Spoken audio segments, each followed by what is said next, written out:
والله ما طلعت شمس ولا غربت إلا وأنت في قلبي.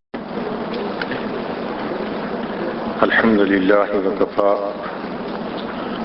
وسلام على عباده الذين اصطفى أما بعد. أعوذ بالله من الشيطان الرجيم. بسم الله الرحمن الرحيم. وأتموا الحج والعمرة لله. سبحان ربك رب العزة عما يصفون وسلام على المرسلين والحمد لله رب العالمين. اللهم صل على سیدنا محمد وعلى آل سیدنا محمد وبارک وسلم.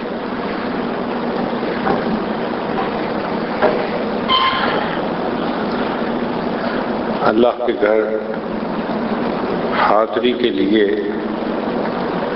ہر آنے والا آدمی اپنی کیفیات کے ساتھ آتا ہے، اس لیے کہ یہ عشق و مستی کا سفر ہوتا ہے.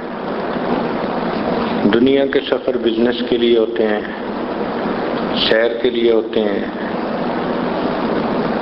دنیا کے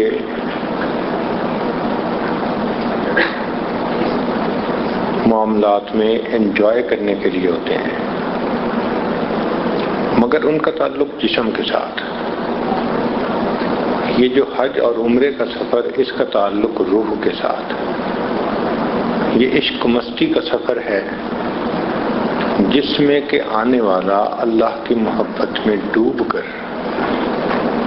اللہ کے گھر کی طرف آتا ہے. اسی لیے احرام باندھنا ضروری قرار دیا گیا کہ جب تم آ ہی اپنے محبوب سے ملنے کے لیے رہے ہو تو تمہیں دنیا کی زیب و زینت سے کیا سروکار ہے. یہ امیری اور غریبی کا فرق سب ختم. اب تم سب بندے ہو.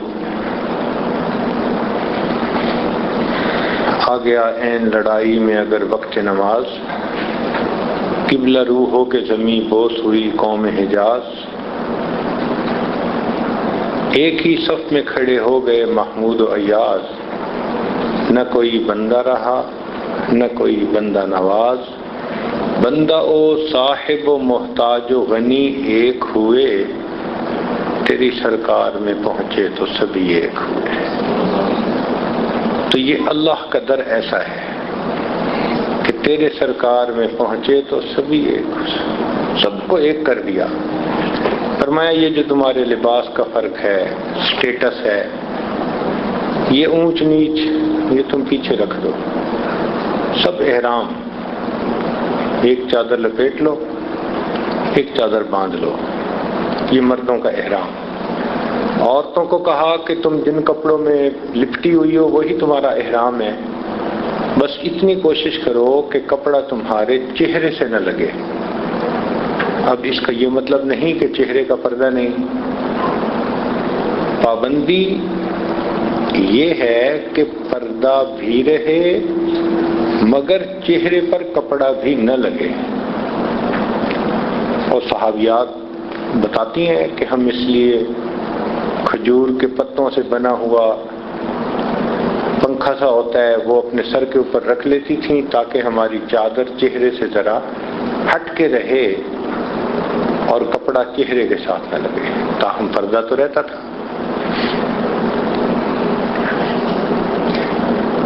جس پروردگار نے دور اپنے گھروں میں رہتے ہوئے عورت کو پردے کا حکم دیا تو جب اس نے اپنے گھر بلایا تو یہ کیسے ہو سکتا ہے کہ پردہ ہٹا دیا گیا؟ یہاں تو پردہ اور بھی زیادہ ضروری ہے.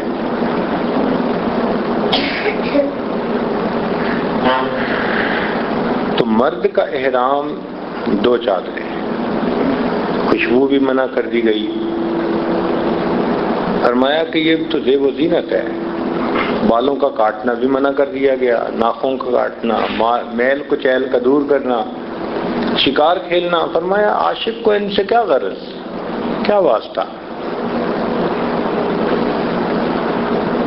مرغ دل را گلشن بہتر سے کوئے یار نیست، طالب دیدار را ذوق گل و گلزار نیست۔ جو دیدار کا طالب ہوتا ہے اس کو گل و گلزار سے کیا واسطہ؟ فرمایا کہ بس تم سب اب چلو اس گھر کی طرف اور تمہاری زبان پہ بس ایک ہی نغمہ ہو، کیا؟ لبیک اللہم لبیک، حاضر ہوں اے میرے پروردگار میں حاضر ہوں۔ کیا اچھے اور پیارے الفاظ ہیں۔ نبی علیہ السلام جب حجۃ الوداع کے لیے تشریف لانے لگے تو جبریل علیہ السلام آسمان سے نازل ہوئے اور فرمایا کہ اللہ رب العزت نے خصوصی طور پر پیغام بھیجا ہے کہ آپ صحابہ کو حکم دیں وہ تلبیہ اونچی آواز سے پڑھیں، یعنی اللہ نے اس بات کو پسند فرمایا۔ عورتیں آہستہ پڑھیں اور مرد جہر سے پڑھیں۔ صحابہ کرام فرماتے ہیں کہ ہم اتنا زیادہ تلبیہ پڑھتے تھے کہ ہمارے منہ خشک ہو جایا کرتے تھے۔ اللہ کو یہ کلمہ پسند۔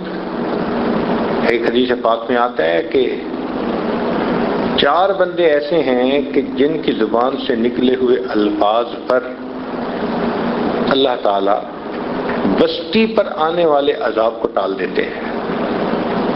ایک مؤذن جب اذان کی اللہ اکبر کہتا ہے تو یہ اللہ اکبر کا کہنا اللہ کو اتنا پسند اس بستی پہ آنے والی مصیبت کو ٹال دیتے ہیں۔ ایک مجاہد جب اللہ کے راستے میں نعرہ لگاتا ہے اور اللہ اکبر کہتا ہے تو اللہ کو یہ اپنی عظمت اتنی اچھی لگتی ہے، فرمایا کہ اس مجاہد کے نعرے کی وجہ سے بستی پر آنے والے سب کے سب عذاب کو ٹال دیا جاتا ہے۔ اور تیسرا فرمایا کہ جب کسی بستی میں کوئی بچہ قرآن مجید پڑھنے کے لیے بسم اللہ پڑھتا ہے تو یہ تسمیہ اللہ کو اتنا پسند کہ اس بستی پر آنے والے عذاب کو ٹال دیا جاتا ہے۔ اور چوتھی بات فرمائی کہ جب کوئی محرم احرام کی حالت میں لبیک اللہم لبیک یہ الفاظ کہتا ہے، اللہ کو یہ لبیک کا لفظ اتنا اچھا لگتا ہے، وہ بندے پر تو عذاب ٹالتے ہی ہیں، جس بستی میں وہ بندہ موجود ہو اس بستی پر آنے والے عذاب کو ٹال دیا جاتا ہے۔ آپ سوچئے کہ یہ کتنا پیارا کلمہ ہے جو اللہ نے ہمیں عطا فرمایا، لبیک حاضر ہوں اللہم لبیک، اے اللہ میں حاضر ہوں۔ سبحان اللہ سبحان اللہ۔ اب آنے والا یہاں آ کر اللہ کے گھر کا طواف کرتا ہے، صحیح کرتا ہے، عمرے کے اعمال مکمل کرتا ہے۔ یہ جو ہے نا گھر کا طواف، یہ دیکھنے والے کو عجیب سا لگتا ہے کہ یہ کیا ہوا؟ جی ہاں، فطرت میں اس کی نشانیاں آپ دیکھیں، کہیں شمع جلائیں تو آپ دیکھیں گے کہ پروانے اس کے گرد آ کے گھومنا شروع کر دیں گے۔ اگر آپ غور کریں ساری مخلوق طواف کے عمل میں لگی ہوئی ہے، صرف انسان نہیں، ساری مخلوق۔ آسمانی مخلوق کو دیکھیں تو جتنے بھی سیارے ہیں وہ سورج کے گرد گھوم رہے ہیں۔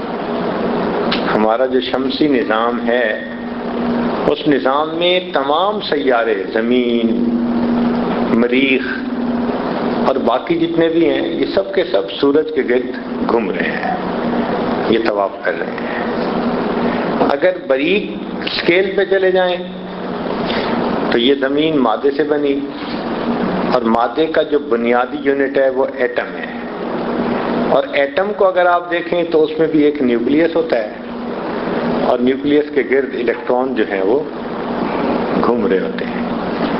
تو وہاں بھی طواف، چھوٹے سے چھوٹے یونٹ میں بھی طواف، اور اس ایٹم سے مل کر جو دنیا بنی، زمین بنی، تو زمین بھی طواف میں مشروب ہے۔ اور اگر اور غور کریں تو یہ جو سورج ہے یہ خود ساکن نہیں ہے، زمین کے حساب سے تو ساکن کہیں گے، لیکن جب دیکھیں گے گلیکسی کے حساب سے تو یہ بھی کسی گلیکٹک سینٹر کے گرد گھوم رہا ہے، ماشاءاللہ۔ اور اگر گلیکسی کو دیکھیں تو وہ اور کسی سینٹر کے گرد گھوم رہی ہے، تو یوں محسوس ہوتا ہے کہ کائنات کی ہر چیز ہی حالت طواف میں ہے۔ اللہ اکبر، جی ہاں۔ اب ذرا غور سے سنیے، یہ آج امریکہ میں تھا تو ایک دوست کہنے لگے کہ ایک اسپیس میوزیم کے اندر ڈاکومنٹری لگی ہوئی ہے، آپ کے پاس وقت فارغ ہو تو میں آپ کو لے جاؤں گا، دکھاؤں گا۔ پوچھا کیا؟ کہنے لگے ستاروں سے متعلق ہے۔ تو ہمیں خیال آیا کہ ہاں، علم بڑھانے کے لیے اس کو دیکھیں گے۔ ویسے بھی مدارس میں فلکیات کا مضمون پڑھایا جاتا ہے، ہمارے اکابر نے اس پر کافی لکھا بھی ہے۔ چنانچہ دو تین علماء اور بھی تھے، ہم سب اسپیس میوزیم چلے گئے۔ ذہن میں خیال یہ تھا کہ بھئی نہ تو وہاں موسیقی، نہ وہاں کوئی غیر محرم عورت کا مسئلہ، ایک سائنسی چیز ہے ستاروں سے متعلق جو وہ دکھائیں گے، تو اس کو تو دیکھنا چاہیے علم بڑھانے کے لیے۔ اس کا نام انہوں نے رکھا ہوا تھا دی اسٹار، ڈاکومنٹری کا نام تھا دی اسٹار۔ اور ویسے بھی علماء نے لکھا ہے کہ مسلمانوں کو تو علم ہونا چاہیے نا سورج چاند ستاروں کا۔ اللہ تعالیٰ قرآن مجید میں فرماتے ہیں وَبِالنَّجْمِ هُمْ يَهْتَدُونَ، اور ستاروں سے وہ رہنمائی پاتے ہیں۔ جب وہاں گئے تو انہوں نے ایک پلینیٹیریم کے اندر دکھایا آسمان کے ستاروں کو، اور پھر اس کے انہوں نے مختلف نام بتائے۔ نام بتانے کے بعد انہوں نے کہا کہ دیکھو آئیڈیا یہ ہے کہ اگر کوئی بندہ سمندر میں راستہ بھول جائے تو سمندر میں تو چاروں طرف پانی، کچھ پتہ نہیں چلتا کہ کہاں رخ ہے کہاں نہیں ہے، تو ایسے میں وہ آسمان کے ستاروں کو دیکھ کر سمت کو بھی متعین کر لے اور وقت کا بھی تعین کر لے کہ یہ وقت ہو چکا ہے۔ یہ دو چیزیں بڑی اہم ہیں۔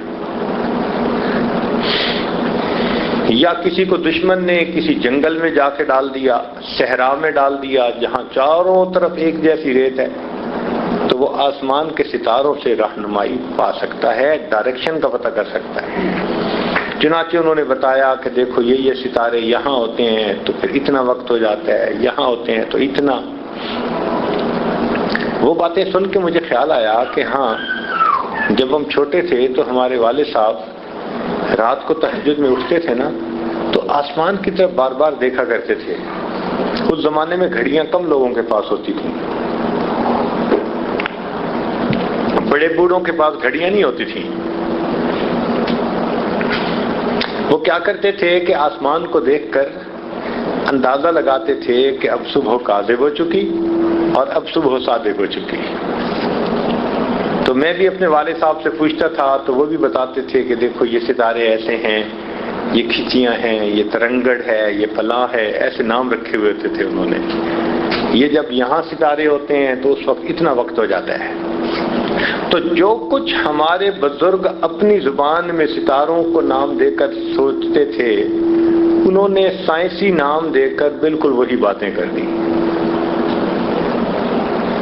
لیکن آخر پر ایک بات انہوں نے عجیب کہی، کہنے لگے کہ اکثر لوگ سوچتے ہیں کہ آسمان کے کچھ ستارے ساکن ہیں اور کچھ ستارے متحرک ہیں۔ یہ غلط فہمی ہے۔ آسمان کے سارے ستارے متحرک ہیں، فرق یہ ہے کہ جن کی سپیڈ زیادہ ہے وہ ہمیں متحرک نظر آتے ہیں، جن کی سپیڈ کم ہے وہ ساکن نظر آتے ہیں، مگر وہ ساکن نہیں۔ اگر ہم ان کو ایک سال متواتر چیک کرتے رہیں تو وہ بھی اپنی جگہ سے ہلتے ضرور ہیں، چاہے تھوڑا ہلیں، تو متحرک وہ بھی ہیں۔ البتہ ایک ستارہ ہے جو پوری کائنات میں اپنی جگہ کے اوپر ساکن ہے، اور اگر ہم ذرا آپ لوگوں کو اس کی سپیڈ بڑھا کر دکھائیں تو دیکھو یہ کیسے ہوگا. اس کے بعد جو انہوں نے ریل چلائی اور ستاروں کی سپیڈ ذرا بڑھائی تو ہم نے دیکھا کہ ایک ستارہ سینٹر میں ایک جگہ تھا اور اس کے گرد سارے کھربوں کھرب ستارے گھوم رہے تھے، سب کے آربٹ بنے ہوئے تھے. جب میں نے دیکھا تو اسی وقت میرے ذہن میں یہ بات آئی تو میں نے ساتھ ایک عالم بیٹھے ہوئے تھے، ان سے کہا کہ دیکھو حدیث پاک میں آتا ہے کہ ایک کعبہ آسمانوں پر بھی ہے، اس کو بیت المعمور کہتے ہیں، اور وہ فرشتوں کا کعبہ، آسمان کے فرشتے سارے اس کے گرد طواف کرتے ہیں، اور ایک زمین پر ہے کعبہ. یہ دونوں اس طرح اوپر نیچے ہیں کہ اگر بیت المعمور سے کوئی پتھر فرض کرو پھینکیں تو وہ زمین پہ جہاں آ کر گرے گا وہ بیت اللہ کی جگہ ہوگی، بالکل اوپر نیچے. تو گویا دو تجلیات بیت المعمور پر اتر رہی ہیں، وہی تجلیات بیت اللہ پر اتر رہی ہیں. یہ گویا نور کا ایک ستون ہے جو عرش سے لے کے نیچے فرش کے نیچے تک ہے، تحت الثری تک ہے، اور اسی میں بیت اللہ معمور بھی ہے اور اس کے نیچے زمین پر بیت اللہ بھی ہے.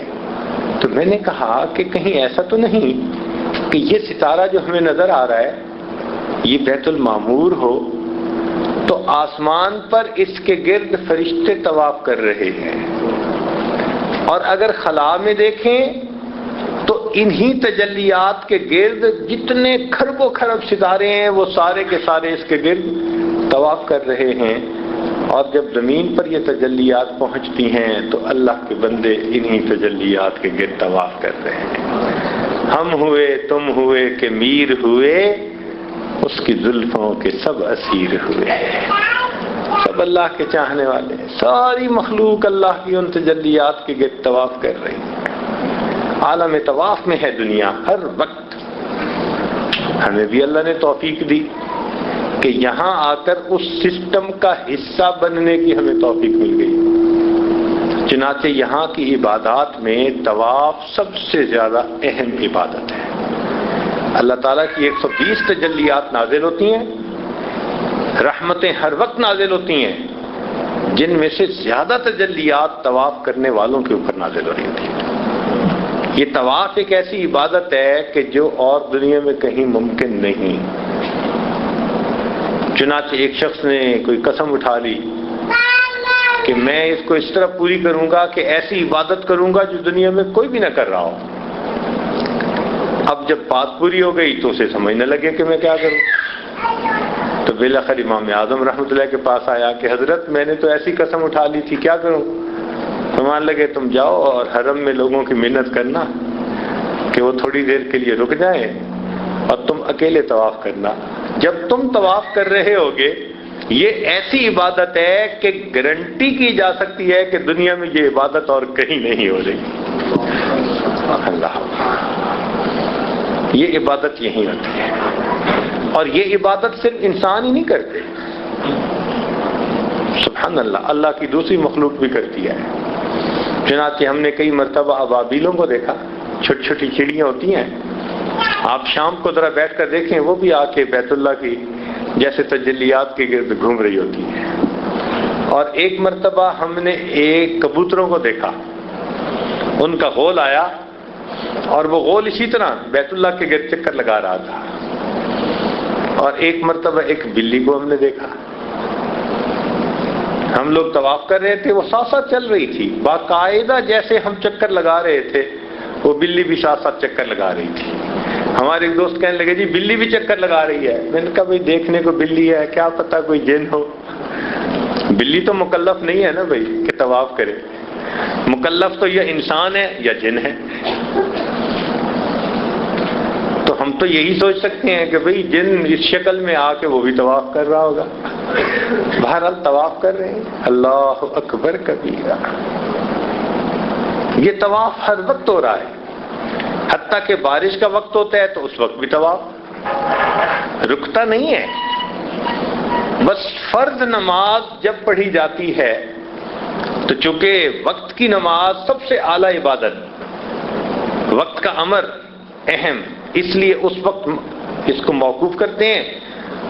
اس کے بعد تراویح کی نماز ہو رہی ہوتی ہے، طواف پھر بھی چل رہا ہوتا ہے، دن رات صبح شام ہر وقت طواف. آپ حیران ہوں گے کہ ایک مرتبہ بہت بارشیں ہوئیں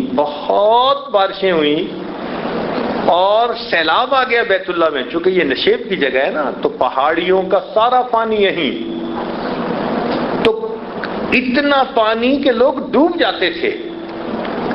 عین اس وقت جب اتنا پانی تھا بیت اللہ کے گرد کہ بیت اللہ کا دروازہ تک ڈوب گیا تھا، اللہ نے اپنے ایسے بندے بھیج دیے جو اس وقت تیر کر بیت اللہ کا طواف کرتے رہے.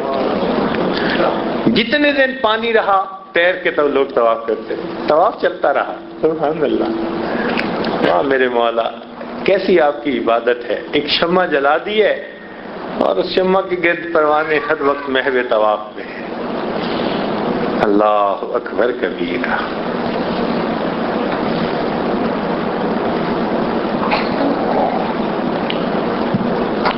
ہم نے ایک افغانی بزرگ کو دیکھا، بالکل معذور تھے، بوڑھے سے تھے. وہ ویل چیئر پر بیٹھے ہوتے تھے اور سر جھکا ہوا ہوتا تھا. ان کا کام سارا دن طواف، حتیٰ کہ اب وہ ویل چیئر پہ بیٹھے تو ویل چیئر تو کوئی چلائے تو کوئی 1 طواف کرواتا، 2 طواف کرواتا، 3 طواف کرواتا. اب 2 طواف میں 14 چکر، 3 طواف کے 21 چکر، تو لوگ تھک جاتے تھے. ایک چھوڑتا تھا، دوسرا ان کی ویل چیئر لے لیتا تھا، تیسرا لے لیتا تھا، چوتھا لے لیتا تھا. ہم نے دیکھا کہ کئی مرتبہ کوئی مرد چلانے کے لیے نہیں تو اللہ نے کسی عورت کے دل میں بات ڈال دی. وہ برقعے والی عورت ان کی ریڑھی دھکیل رہی ہوتی اور ان کو طواف کروا رہی ہوتی، اور کئی دفعہ بچے ان کی ریڑھی دھکیل رہے ہوتے. اور ایسا بھی دیکھا کہ جب کوئی بھی ان کی ریڑھی دھکیلنے والا نہ ہوتا تو ہم نے پولیس والوں کو دیکھا وہ ان کو طواف کروا رہے ہوتے تھے. واہ بھائی واہ، وردی پہنی ہوئی ہے اور ان کی ریڑھی دھکیل کے ان کو طواف کروا رہے ہیں. ان کے طواف بھی نان سٹاپ ہوتے تھے. اور جب کبھی کوئی بھی ان کو طواف کروانے والا نہ ہوتا تو ہم دیکھتے کہ وہ بیٹھے بیٹھے بس اپنے پاؤں کو تھوڑا زمین پر رکھ کے گھسٹتے تھے اور انچ انچ وہ اپنی ریڑھی کو آگے کرتے تھے. جب اس حالت میں ان کو لوگ دیکھتے کہ اب بھی یہ طواف کی کوشش کر رہے ہیں، کوئی نہ کوئی بندے کے دل میں اللہ ڈال دیتے، وہ ان کو طواف کروا دیا کرتے تھے.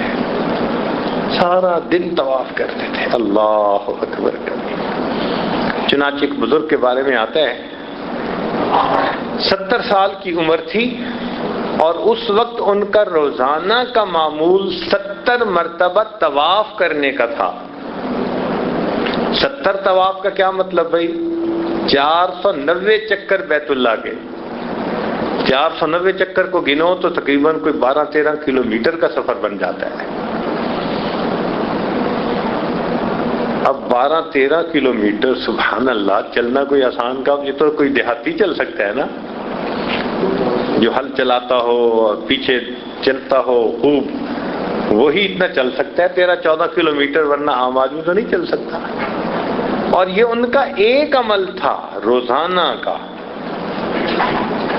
ایک عمل تھا.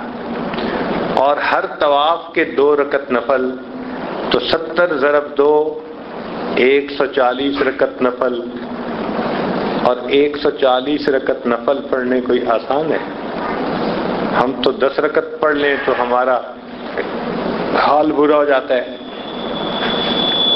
اور اگر کبھی لمبی رات ہو، بڑی رات ہو رمضان کی، اور 50 رکعت نفل پڑھ لیں تو اگلے دن گھر میں کرفیو لگا ہوتا ہے کہ رات عبادت میں گزاری ہے، بچہ نہیں بول سکتا، بیوی بچوں کی منتیں کر رہی ہوتی ہے، ہاتھ جوڑ رہی ہوتی ہے، خدا کا واسطہ شور نہ مچاؤ، تمہارے ابو مجھے ناراض ہوں گے.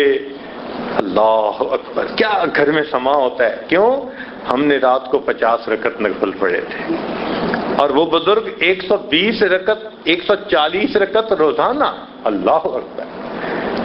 میں اپنے دوستوں کو کہتا ہوں کہ ہماری حالت تو یہ ہے کہ آج ہم 50 رکعت کی نیت کر لینا تو جب 85 رکعت کے پر پہنچے گے نا تو حالت ہی ہوگی کہ رکوع سے اٹھتے ہوئے سمے اللہ کی جگہ اوئی اللہ نکل رہا ہوگا.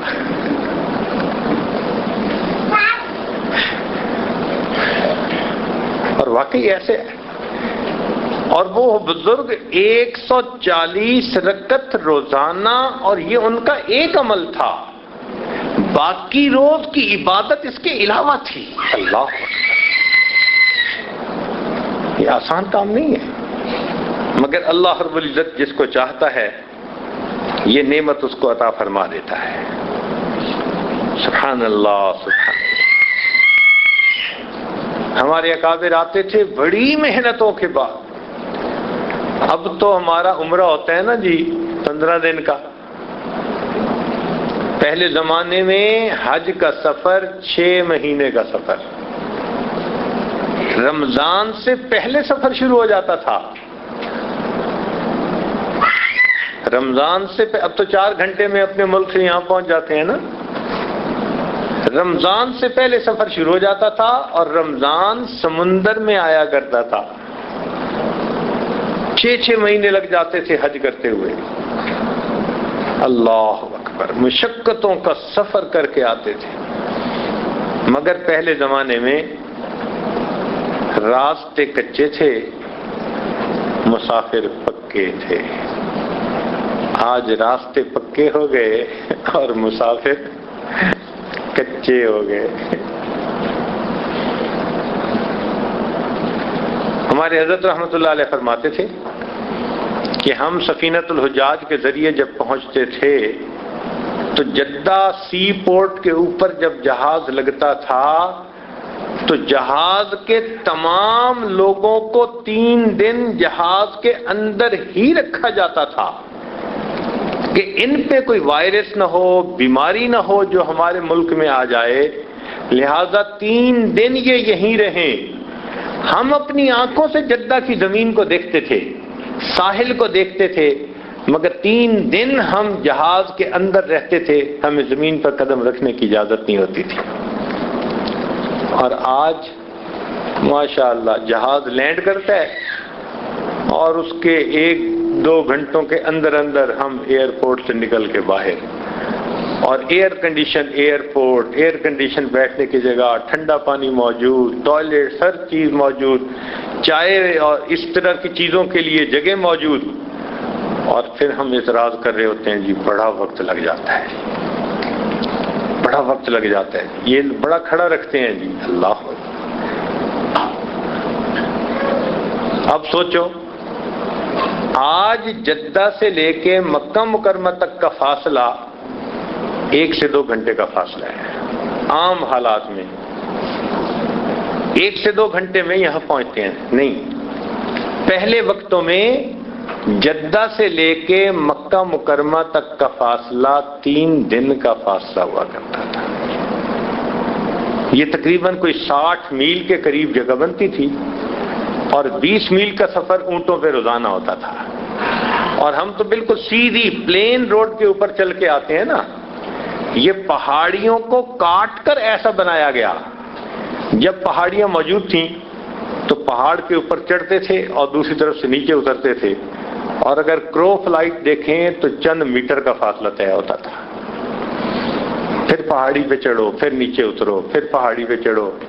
ہمارے حضرت فرماتے تھے کہ ہم اونٹ کرائے پر لیتے تھے، مگر کئی لوگ اونٹ کا کرایہ بھی نہیں دے سکتے تھے، تو سامان فقط اونٹوں پہ رکھ لیتے تھے اور خود 3 دن رات پیدل ساتھ چل کے جدہ سے ہم مکہ مکرمہ پہنچا کرتے تھے. اور فرماتے تھے کہ 3 دن کا پانی بھی ہمیں ساتھ رکھنا پڑتا تھا کہ راستے میں پانی کی جگہ نہیں تھی. اب 3 دن وضو کا پانی، طہارت کا پانی، پینے کا پانی، جانوروں کے پینے کا پانی، میرا خیال ہے ٹنوں کے حساب سے تو پانی بن جاتا ہوگا. اتنی مشقتوں سے بیت اللہ پہنچتے تھے. اللہ اکبر کبیرہ. لیکن چونکہ اللہ کی محبت دل میں ہوتی تھی، تقویٰ تھا، اس لیے ان کا بیت اللہ پہنچنا ان کے لیے عید ہوا کرتی تھی.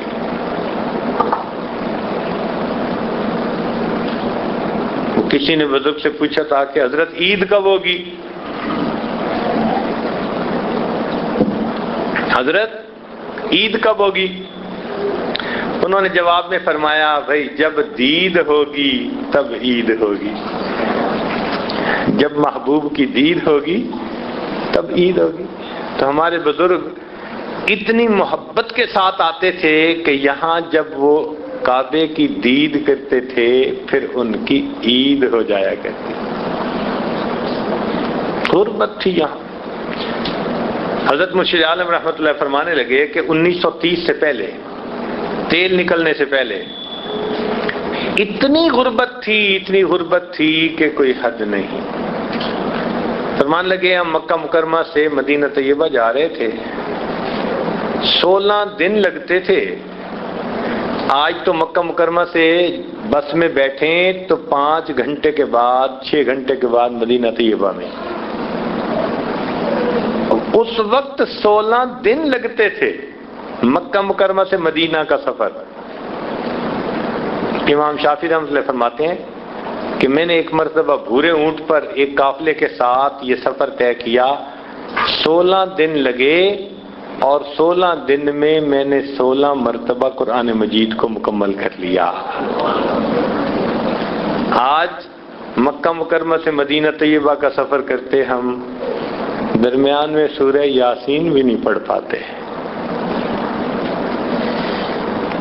ہمارے حضرت رحمۃ اللہ فرماتے تھے ایک مرتبہ ہم مکہ مکرمہ سے مدینہ طیبہ جا رہے تھے تو راستے میں ایک جگہ ہم نے پڑاؤ ڈالا۔ فرماتے ہیں کہ ایک بوڑھا آ گیا، عرابی تھا، دیہاتی، تو آ کر اس نے اشارہ کیا کہ مجھے بھوک لگی ہوئی ہے۔ تو میں نے اپنی اہلیہ سے کہا کہ اس کے لیے کچھ کھانا بنا دو، تو آٹا وغیرہ ایسی چیزیں ساتھ لے کے چلتے تھے سفر میں۔ فرماتے ہیں کہ میری اہلیہ نے پانی نکالا، آٹا نکالا، چولہا نکالا کہ روٹی پکا کے دے۔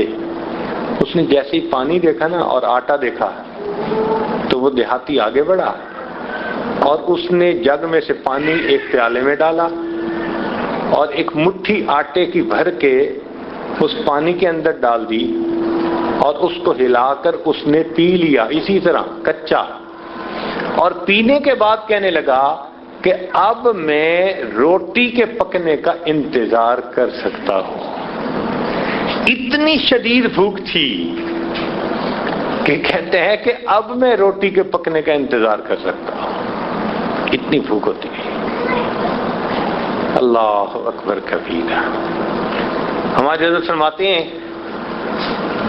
کہ ہم مکہ مکرمہ میں جب رہتے اور تربوز کھا کر، خربوزہ کھا کر جب ہم اس کے چھلکے پھینکتے تو مقامی بچے آپس میں جھگڑتے تھے کہ یہ چھلکا کون اٹھائے گا۔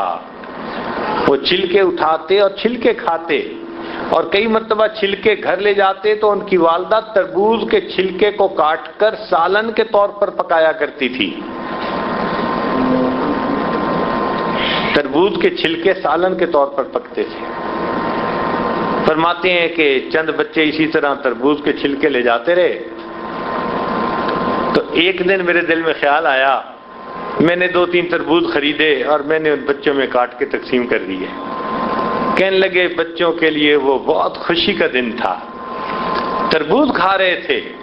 کہنے لگے تربوز کھائے تو ان میں سے ایک بچے نے عجیب بات کہی، کہنے لگا کہ ہم نبی علیہ الصلوۃ والسلام کے احسان مند ہیں، اگر وہ یہاں تشریف نہ لاتے تو کون حج اور عمرہ کرنے کے لیے آتا اور ہمیں تربوز کھانے کا موقع کب نصیب ہوتا۔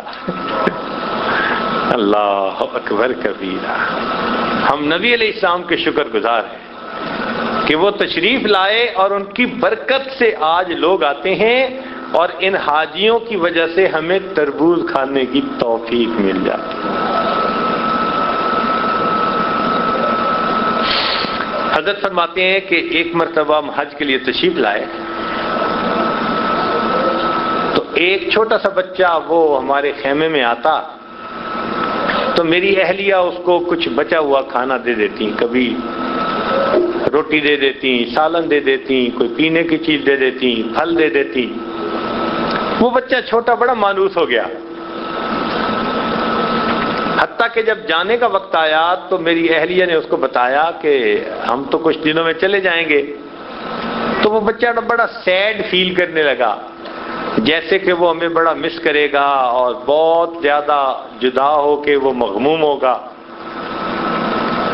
تو واقعی جب جدائی کا ایک دن تھا تو اس بچے کے چہرے پر جدائی کا غم محسوس ہوتا تھا۔ حضرت فرماتے ہیں کہ میری اہلیہ نے اسے کہا کہ کل ہم چلے جائیں گے، بالکل رونے والا ہو گیا۔ تو میری اہلیہ نے اس کی یہ حالت دیکھی تو اسے فرمایا کیوں روتے ہو؟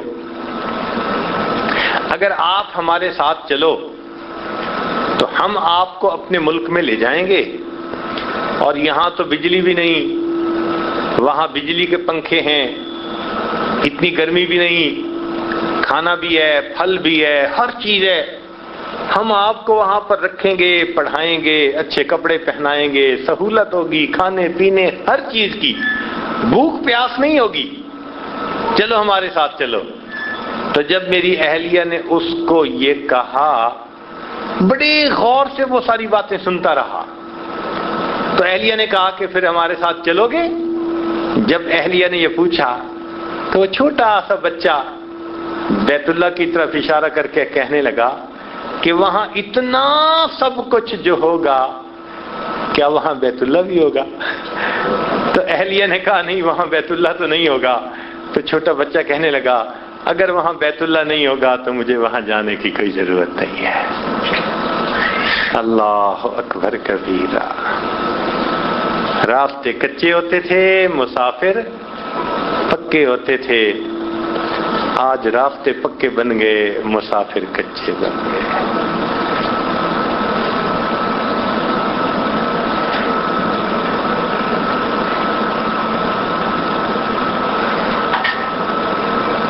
تو ہم بھی یہاں آ کر اس وقت کی اہمیت کو پہچانیں اور اللہ سے مانگیں، جو نعمت مانگیں گے اللہ رب العزت سے ملے گی۔ زندگی کا بہترین وقت گزار رہے ہیں یہاں۔ سالم بن عبداللہ ایک بزرگ تھے، ان کے بارے میں آتا ہے کہ وہ طواف کر رہے تھے، حاکم وقت آ گیا، حاکم وقت ان کو ملا اور کہنے لگا جی کہ کوئی کام میں آپ کر سکتا ہوں تو what can I do for you؟ تو جیسے اس نے یہ پوچھا نا تو وہ فرمان لگے کہ بھائی دیکھو میں تو یہاں حرم میں ہوں، اب حرم میں بھی میں آپ سے مانگوں گا؟ بھائی حرم میں تو ہم حرم کے پروردگار سے مانگیں گے نا، فَلْيَعْبُدُوا رَبَّ هَذَا الْبَيْتِ، اس گھر کے رب کیسے مانگیں گے؟ تو وہ حاکم چپ ہو گیا۔ جب چپ ہو گیا تو حضرت نے طواف مکمل کیا تو حرم سے باہر نکلے، وہ انتظار میں تھا، وہ پھر پیچھے آ گیا اور حرم کے باہر کہنے لگا جی اچھا اب بتائیں کہ آپ مانگے کیا میں آپ کے لیے کر سکتا ہوں؟ تو حضرت نے فرمایا کہ بتاؤ میں آپ سے دین مانگوں یا دنیا مانگوں؟ اب وہ دین تو کہہ نہیں سکتا تھا، چونکہ دین میں تو سالم بن عبداللہ رحمت اللہ علیہ کی مثال اپنی ہی تھی، اپنے زمانے میں اتنے متقی بزرگ تھے۔ تو وہ کہنے لگا جی نہیں، آپ مجھ سے دنیا کی کوئی چیز مانگیں۔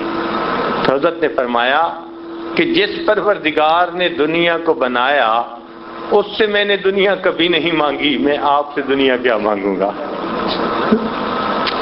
دنیا تو میں نے اس سے کبھی نہیں مانگی، تو اس سے دنیا کیا مانگوں گا؟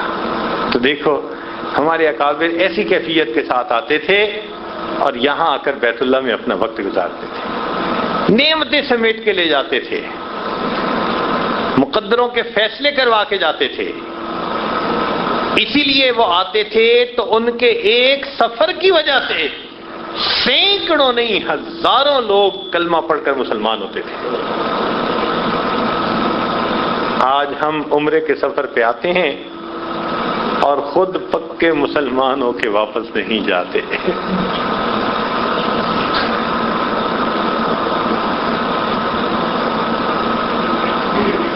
کعبہ کعبہ بھی گئے پر نہ گیا عشق بتوں کا، کعبہ بھی گئے پر نہ گیا عشق بتوں کا، زمزم بھی پیا پر نہ بجھی آگ جگر کی۔ زمزم بھی پیتے ہیں لیکن جو ایک نفسانی شیطانی آگ لگی ہوتی ہے نا عشق مجازی والی، وہ نہیں جاتی۔ اس کے لیے تو پھر نفس پہ چھری پھیرنی پڑتی ہے، یہاں آ کے اپنے نفس کو ذبح کرنا پڑتا ہے، خواہشات کو ذبح کرنا پڑتا ہے، عہد کرنا پڑتا ہے کہ اللہ سب لات و منات توڑ دیے میں نے، ترکت اللات والعزى جميعا، ترکت اللات والعزى جميعا، كذلك يفعل الرجل البصير۔ بصارت رکھنے والا ہر انسان ایسے ہی کیا کرتا ہے، بتوں کو توڑ دیتا ہے۔ بتوں کو توڑ تخیل کے ہوں کہ پتھر کے۔ ان اچھی کیفیات کے ساتھ ہم اللہ کے گھر کا طواف کریں اور پھر ہاتھ اٹھا کے دعا مانگیں، پھر دیکھیں اللہ تعالیٰ کیسے راستے کھولتے ہیں۔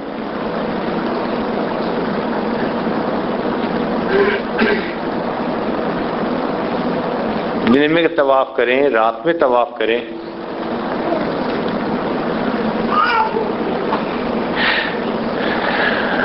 اب ایک چیز ذہن میں رکھیں کہ طواف دائیں طرف سے بائیں کی طرف کیا جاتا ہے، اور اگر آپ دیکھیں تو قانون فطرت بھی یہی ہے۔ زمین اپنے محور کے گرد جو گھوم رہی ہے تو دائیں سے بائیں گھوم رہی ہے،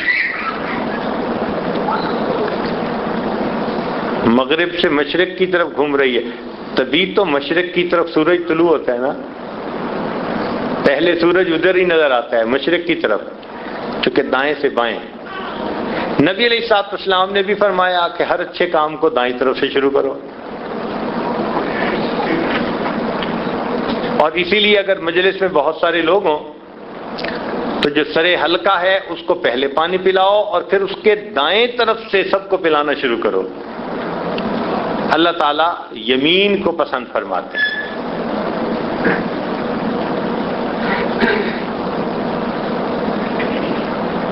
طواف میں بھی ہم اسی طرح کرتے ہیں کہ یمین سے ہم یسار کی طرف آتے ہیں، تو یہ ایک فطرتی معاملہ ہے۔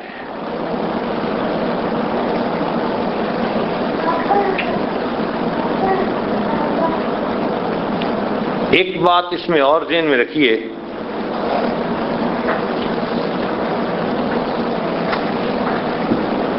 کہ طواف کے ان چکروں میں ہم اللہ سے دعائیں مانگیں، جو دعا مانگیں گے اللہ کی طرف سے قبول ہوگی۔ بیت اللہ کے دروازے کے سامنے جائیں تو ہم دعا مانگے، اللہم انی فقیرک ببابک سائلک ببابک، تیرا فقیر، تیرا سائل تیرے دروازے پہ حاضر ہے، میرے مولا بہت دور سے آیا ہوں اور بہت دیر سے آیا ہوں۔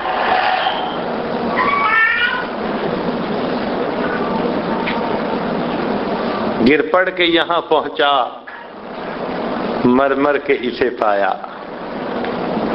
گر پڑ کے یہاں پہنچا، مر مر کے اسے پایا، چھوٹے نہ الہی اب سنگے در جان آنا۔ اس در کو پکڑا ہے اے اللہ، اب اس در کو چھوڑنا طبیعت گوارا نہیں کرتی، تیرے در پہ ہی جھکیں گے، تم ہی سے مانگیں گے تم ہی دو گے، تمہارے در سے ہی لو لگی ہے۔ تو ہم اللہ رب العزت کے گھر میں ہیں، طواف کریں اور اللہ سے مانگیں، اور طواف کے دوران اپنی نگاہ کی حفاظت، نیچے دیکھیں حتیٰ کہ غیر محرم کے کپڑے پر بھی نظر نہ پڑے، اس کے جسم پہ نظر پڑنا یا چہرے پہ نظر پڑنا تو بہت دور کی بات، کپڑے پہ بھی نظر نہ پڑے۔ اس طرح ہٹ کٹ کے طواف کریں خاص کیفیت میں اللہ کی طرف. اللہ بھی اس بات کو پسند کرتے ہیں کہ میرا یہ بندہ ادھر ادھر مشغول ہونے کی بجائے میری طرف متوجہ ہے. اللہ تعالیٰ کو بھی یہ بات اچھی لگتی ہے.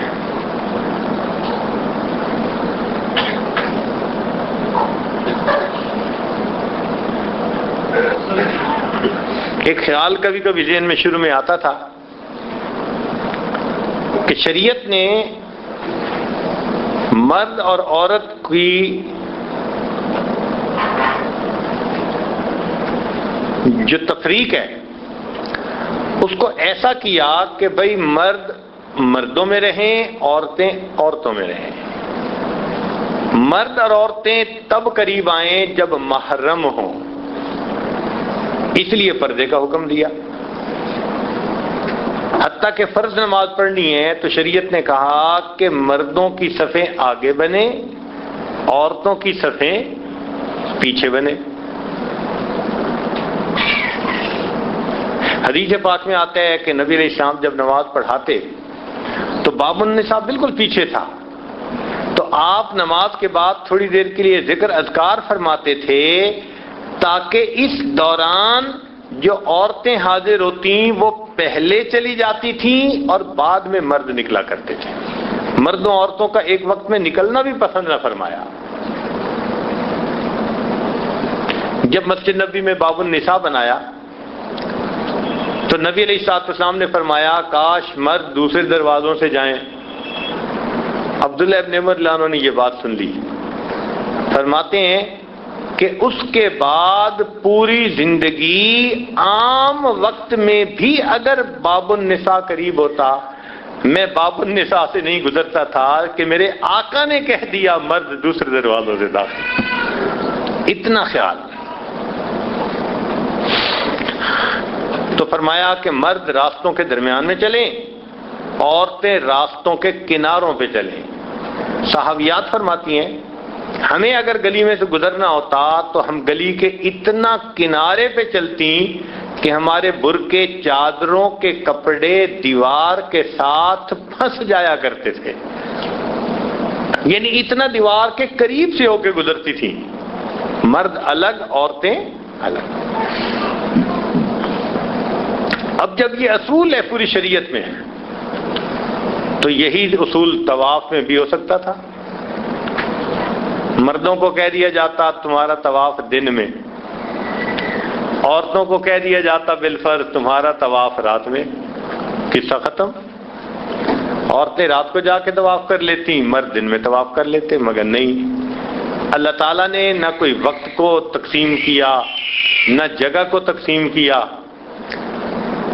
بس نماز کا وقت نہ ہو، اگر فرض نماز ہے تو پھر نماز افضل، ورنہ اس کے سوا ہر وقت عورت بھی چاہے طواف کر سکتی ہے، مرد بھی چاہے. گو فقہا نے لکھا ہے کہ عورت کنارے پر کرے، مرد اندر کرے. مگر طواف تو ہر وقت ہی ہو سکتا ہے نا، مرد کرے یا عورت کرے. تو یہاں آ کر یہ الگ الگ کیوں نہیں کیا گیا؟ کئی دفعہ ذہن میں یہ سوال آتا تھا. تو پھر جا کے بات حقیقت سمجھ میں آئی کہ پہلی بات تو یہ کہ اس جگہ کو اللہ نے حرم فرمایا، اور حرم کی وجہ سے اس کی عزت اتنی. فرمایا کہ باہر تم گناہ جب تک کر نہ لو تب تک سزا نہیں دیں گے، مگر حدود حرم میں تم گناہ کا دل میں ارادہ بھی کرو گے تو ہم تمہیں سزا دیں گے. ایک تو پابندی سخت کر دی، وَمَن يُرِدْ فِيهِ بِإِلْحَادٍ بِظُلْمٍ نُذِقْهُ مِنْ عَذَابٍ غَلِيظٍ. اور دوسری بات، اصل میں اللہ تعالیٰ یہ چاہتے تھے کہ مرد بھی ہیں عورتیں بھی ہیں، میرے گھر کا طواف کرنے کے لیے آئے ہیں، تو اب یہ اتنا میری محبت میں ڈوب کر طواف کریں کہ ان کو ایک دوسرے کی طرف دھیان ہی نہ رہے. رخ زیبا کے آگے شمع رکھ کر وہ یہ کہتے ہیں رخ زیبا کے آگے شمع رکھ کر وہ یہ کہتے ہیں ادھر آتا ہے یا دیکھیں ادھر جاتا ہے پروانہ۔ اللہ رب العزت نے بھی یہی معاملہ کر دیا، فرمایا کہ آؤ ذرا، میں دیکھنا یہ چاہتا ہوں کہ دل اٹکا کہاں ہے، مخلوق میں یا خالق میں۔ میری محبت کے دعوے کر کے آئے، میری محبت کے متلاشی بن کے آئے، اب میرے گھر میں آ گئے ہو نا، اب میں تمہیں ٹیسٹ کرتا ہوں، آؤ ذرا طواف کرنے، اکٹھا طواف کر کے دکھاؤ۔ لیکن ایسے بھی اللہ کے بندے ہوتے ہیں کہ طواف میں جب جاتے ہیں مرد اپنی مردانگی بھول جاتے ہیں، عورتیں نسوانیت بھول جاتی ہیں۔ ہم نے دیکھا طواف کے دوران مرد بھی ہچکیاں لے کے روتا ہے، عورت بھی رو رہی ہوتی ہے، مرد بھی آنسو بہا رہا ہے، عورت بھی آنسو۔ اس نے بھی کہا یا رب یا رب، اس نے بھی کہا یا اللہ یا اللہ۔ جب دونوں تڑپ تڑپ کے اللہ سے مانگتے ہیں، اللہ فرشتوں کو منظر دکھاتے ہیں، تم تو کہتے تھے یہ جائیں گے فساد مچائیں گے، خون بہائیں گے، میرے ان بندوں کو بھی دیکھ لو، مرد بھی تو ہیں، عورتیں بھی ہیں، ان کے جسمانی تقاضے بھی ہیں، نفس ایک دوسرے کی طرف متوجہ بھی کر سکتا ہے، مگر نہیں، اب مرد اپنی مردانگی بھول گیا، عورت نسوانیت بھول گئی، میری محبت نے ایسے غلبہ پا لیا، سب میری محبت میں متوجہ میری طرف ہیں، مجھے ہی پکار رہے ہیں۔ دیکھو مرد بھی میری محبت میں رونے والے، عورتیں بھی میری محبت میں رونے والی، یہ میرے عشاق کا مجمع ہے۔ سمجھ آ گئی ایک دوسرے کی محبتیں بعد کی بات تھیں، اصل میری محبت تھی جو دلوں پر غالب تھی، اور یہاں آ کے اس نے بتلا دیا۔ اللہ تعالیٰ اس منظر کو شاید فرشتوں کو دکھاتے ہوں گے، فرشتوں کو دکھانا تھا، بشر ایسے بھی ہوتے ہیں، میرے ایسے بھی تو بندے ہوتے ہیں، آنکھ اٹھا کر دیکھنا چاہیں دیکھ سکتے ہیں، آنکھ جھکی ہوئی ہے، پرنم ہے، دل اللہ سے جڑا ہوا ہے، پکار رہا ہے اور اللہ سے معافیاں مانگ رہا ہے، رب اغفر رب اغفر۔ اللہ فرماتے ہیں ان کو اتنا تو پتا ہے کوئی ان کا پروردگار ہے۔ جب میرے بندے اس محبت کے ساتھ میرے گھر کا طواف کر رہے ہیں، میں ان بندوں کی اس محبت کو قبول کر کے ان بندوں کے پچھلے سب گناہوں کو معاف فرما دیتا ہوں۔ یہ طواف کا عمل عجیب عمل ہے۔ پہلے زمانے میں بات سمجھنی مشکل تھی، آج کے زمانے میں سمجھنی آسان ہو گئی۔ وہ کیسے؟ پہلے عورتیں کپڑے ہاتھ سے دھویا کرتی تھیں، صابن لگاتی تھیں یا شیمپو ڈالتی تھیں اور اس کو دھویا کرتی تھیں۔ آج کل واشنگ مشین آ گئی۔ واشنگ مشین کیا ہوتی ہے؟ میلے کچیلے گندے کپڑے آتے ہیں، اس کو واشنگ مشین میں ڈال دو، پانی بھی آ جاتا ہے، اس میں صابن بھی پڑ جاتا ہے، چند چکر لگوا کے ساری میل نکال کے اس کو باہر کر دیتے ہیں۔ آج بات سمجھ میں آئی، مولا تو نے میلے دلوں کے لیے، تو نے گناہوں سے آلودہ دلوں کے لیے ایک روحانی واشنگ مشین ایسی بنا دی۔ میرے بندو لچھڑے دلوں کو لے کے آؤ گے، تم اپنے آلودہ دلوں کو لے کر آؤ گے، میرا گھر یہ روحانیت کی ایسی واشنگ مشین ہے، میں تمہیں طواف میں جب ڈالوں گا بس 7 چکر لگوا کے سب گناہوں کو دھو کے صاف دلوں کو باہر نکال دوں گا۔ اللہ اکبر کبیرہ۔ اللہ رب العزت ہمیں صحیح محبت کے ساتھ اچھے انداز سے طواف کرنے کی توفیق عطا فرمائے۔ وآخر دعوانا ان الحمد للہ رب العالمین۔